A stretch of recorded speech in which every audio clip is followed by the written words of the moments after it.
जो शीशे का बर्तन था का टाइम हो चुका है पेटी के उत्ते चढ़ के बैठा सामान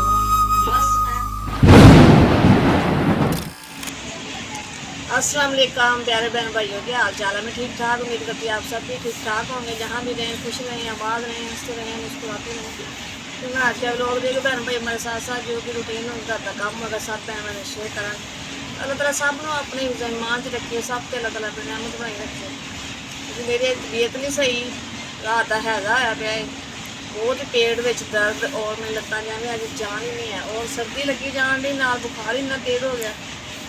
सर्दी नहीं लगन दी सी कि मैं छत आके बह गई। मैं जरा धुप सेक दी जरा कहना अपनी लेट दी चार पाई थे, लेकिन धुप भी इन्नी नहीं है, ग्यार ग्यार जी हुई पई है। धुप आँदी है कदी जाती है। मैं चल जरा उत्ते बैठ गई हूँ। उधर नदीम गाना कहता कि मैं भी बाहर होया हूँ तू भी बीमार हो गई। बस मैं क्या जी मौसम कुछ अल्लाह जाने इस तरह का करके हैजा हो गया रात का। मेरे तो कभी पेट चल रहा है, मेरे दर्द नहीं ऐसी दर्द होनी है ना कि गल करती है तो और दर्द होंगी है। कह रहे थे तुझे जाके ना कोई दवाई वगैरह लिया, मेरे को तो हिलिया जान तुरे जान ने। मैं मेरे को नहीं जाया जाता, डॉक्टर दुकान भी काफ़ी दूर है, इतने नज़दीक नहीं है।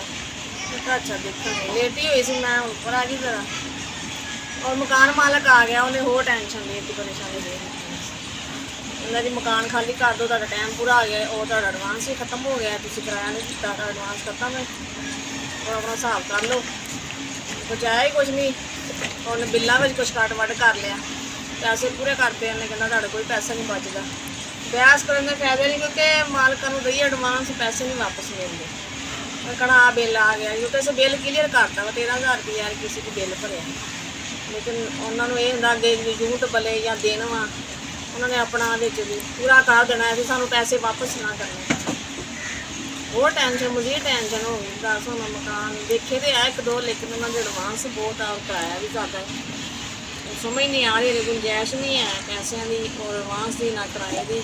उन्हें कहा जी ये तुहाडे को अज का कल का टाइम, तुम अपना खाली कर दो, जिसे मर्जी लभ लो। साढ़े किराएदार आए हैं, असीं उन्होंने को एडवांस लै लिया, असीं जो मकान किराए तो देना, तुहाडा टाइम पूरा हो चुका है, तुम बाकी खाली कर दो। मैं क्या अगे बीमार सी और ते आके टेंशन देती, परेशानी दे दी। चलो जी अल्लाह वारिस है, अल्लाह ताला ये जी परेशानियां दूर करने वाला पूरे रहीम है। वो जान दिलों के हाल बेहतर जानता है जी। जिन्ना जिक्र इतने दाना पानी है सी गुजार लिया, हम देखो कितने जाने हैं, कितने अल्लाह सोना लैके जाना है। बस हुण मकान की तो कोई नहीं, हुण समान बनूगी थोड़ा थोड़ा करके बन्नी जाऊँगी, क्योंकि समान बनने तो एक दो दिन टाइम लगते हैं। जो मकान चेंज करना आए, समान बनो फिर इकट्ठा करो, बड़ा टाइम लग जाता है, बहुत परेशानी और टेंशन। चलो नदीम सही से फिर तो कोई परेशानी, हथों ती फड़ के फटाफट बन लिया, रेड़ा मंगाया और बन के रख के तो लै गए। और यो ही हूँ मैं किनू सदा और किनू कह, हर बंदा आपको अपने घर मसरूफ है। मेरे नाल कोई समान बन्ने आके मेरे नाल समान लैके जाए, हूँ की बनता है। मैं कल्ली जानी, मैं आप बीमार हो गई, आप परेशान। अल्लाह परेशानियां दूर करेगी, अल्लाह तो गल सुटी हुई है। कोई इंतजाम होंदा पैसों का और मकान तो देखिया वा, देखो की गल बनती है। हाँ मैं क्या आहिस्ता आहिस्ता इकट्ठा तो करना वा, फिर टाइम लगना। मैं थोड़ा थोड़ा नाल नाल समेटी जानी हाँ। बर्तन जोड़े डब्बे चो कड्ढे से उस रख देनी मुनीब। तुम अपना कुछ छापड़ वेख के ना समान उच्च पा लो, कलर वगैरह और वाची बुची है तो पढ़ो ना रखो। और मैं क्या गिलास अगे पहले इस डब्बे च पे हुए थे, थोड़े बर्तन पे हुए ये पहले तो कड्ढे नहीं है सारे, और है वो ही। और ये मैं क्या जगह बना के ना शीशे के बर्तन सारे ये आ जाएंगे और ये पा के ये ढक्कन ला दें। एवं यार थोड़ा थोड़ा करके जमा भी इकट्ठा करते हैं, क्योंकि फिर एक समान लाया होंगे वा, फिर जो चुकना हो दोबारा फिर उन्होंने निक्का निक्का समान इकट्ठा करो समेटो, बड़ा टाइम लग जाता है। फिर मैं क्या वादे तो चीज़ा लवांगी पुराने पाल जोड़ा अलग जगह रुच पिया रहना, जान लगे अच फड़ के लै जाने।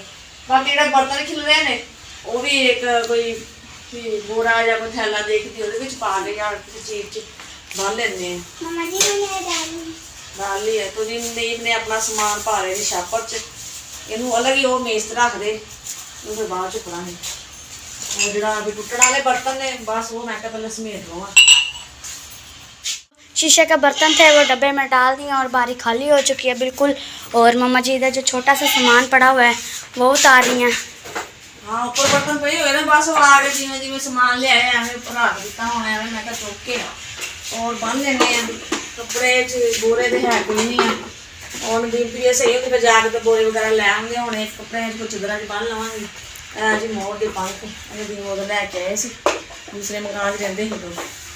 ਇੱਥੇ ਫਿਰ ਮੈਂ ਉੱਪਰ ਹੀ ਉਦੋਂ ਰੱਖਿਆ, ਮੈਨੂੰ ਯਾਦ ਹੀ ਨਹੀਂ ਦੀਵਾਰ ਦੇ ਨਾਲ ਲਾ ਦੇ ਉਹ ਲਾਈ ਨਹੀਂ ਹੈ। ਮੈਂ ਕਿਹਾ ਚਲੋ ਹੁਣ ਇਹਨੂੰ ਨਾ ਇੱਕ ਸਾਈਡ ਤੇ ਰੱਖਦੇ ਜਾਣ ਲੱਗੀ ਫਿਰ ਲੈ ਜਾਵਾਂਗੇ ਤੇ ਦੀਵਾਰ ਦੇ ਨਾਲ। ਬਸ ਇਧਰੋਂ ਖਾਲੀ ਹੋ ਗਿਆ, ਕੋਈ ਪਾਕ ਸਾਈਡ ਤੇ ਪਏ ਨੇ ਉਹ ਤਾਂ ਜਾਣਗੇ ਅੱਜ ਖਾ ਲਵਾਂਗੇ ਨਾ।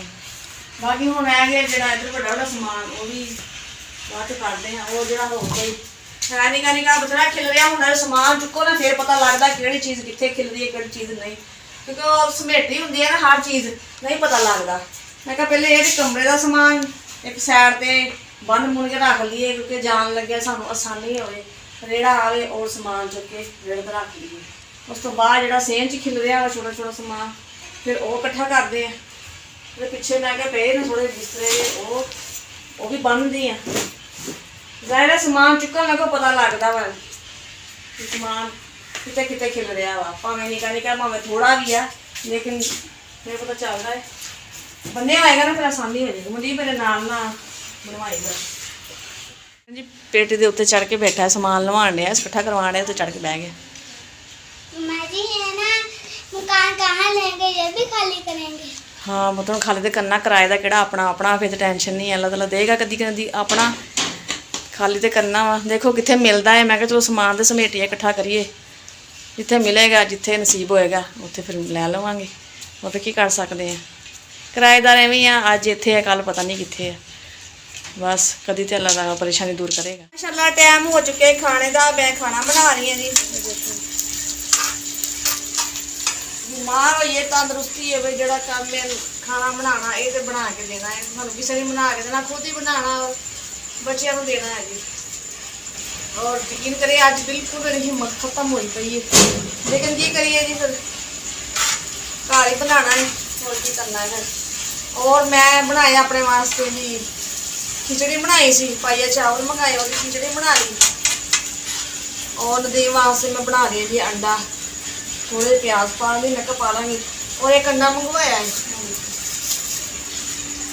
ਔਰ ਅੰਡਾ ਪਿਆਜ਼ ਨਦੀਮ ਨੂੰ ਬਣਾ ਲਾਂਗੀ, ਔਰ ਉਹਦੇ ਨਾਲ ਰੋਟੀ ਖਾ ਲੈਣਗੇ, ਖਾਣਾ ਖਾ ਲੈਣਗੇ।